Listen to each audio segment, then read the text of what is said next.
EmberConf. My name is Trent Willis, and I am the lead maintainer for QUnit, Ember's default testing framework.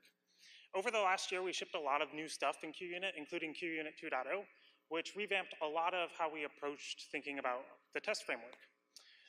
But one of the most frequent questions I still get is that folks ask me, like, why is it so hard to use in Node, or why can't we use QUnit in Node?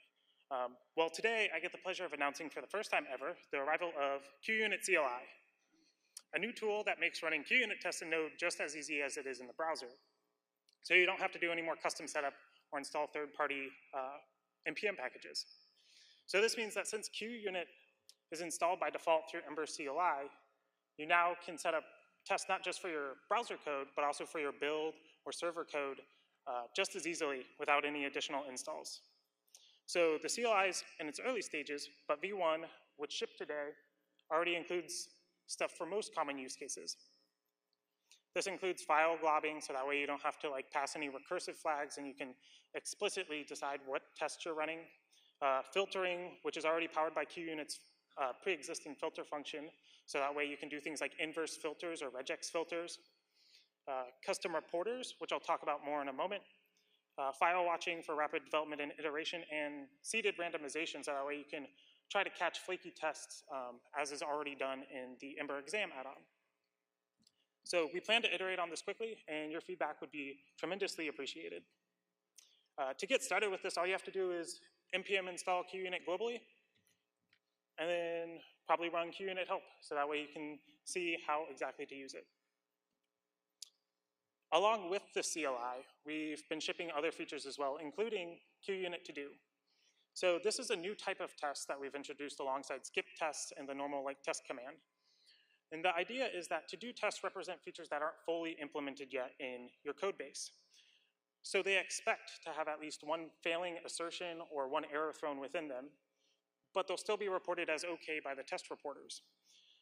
This way, when you have finished implementing the feature and that test is passing all the way, it will be reported as not okay, and you know to actually enable this as a real test to prevent regressions in the future. So in essence, this should become the bedrock of any TDD workflow. This has been something that has been asked for many times in the Ember community, especially as we undergo large refactors for things like Glimmer.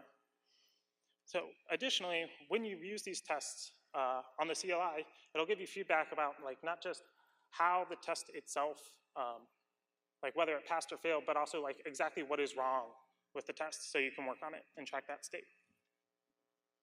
Along with the new type of test, we added a bunch of new assertions. Two of the ones I'm most excited about are what we refer to as the step API. And these very simply allow you to track the execution flow of a test as it progresses.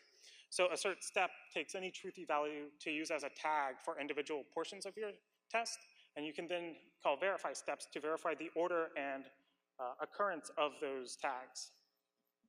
So together, these are super useful in highly asynchronous systems, like user interfaces or any promise-based library, or even a testing framework with event and user hooks.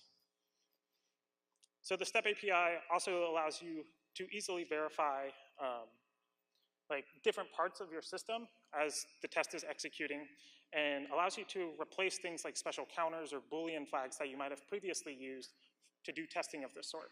And instead, you'll get semantic and meaningful feedback. Lastly, we recently adopted the Jas Reporter standard for our logging callbacks. So Jas Reporters is a standard specifying events and data payloads for test frameworks that reporters can then consume. QUnit is the first framework to adopt this standard, but we have been in contact with other big test frameworks such as Jasmine or Mocha to try to get them on board as well, and there's lots of interest in this area. The idea is that eventually you no longer have these specific framework hooks like QUnit begin, and instead you have a common interface of an on function or an event emitter, and you can specify these standard event names, and the callbacks that you provide to them will receive standard payloads.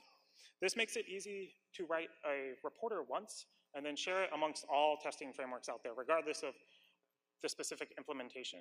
So things like tap reporters or dot reporters, you no longer have to write one per framework, but you can just write it once, know that it works well, and then use it in any framework that you adopt. So to that end, this allows us to easily create custom reporters for QUnit now. And all you have to do is define npm packages that have Jas Reporter as a keyword.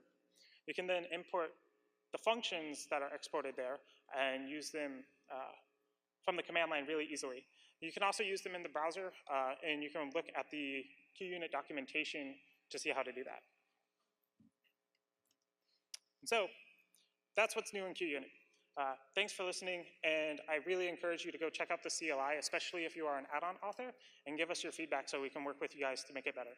Thanks.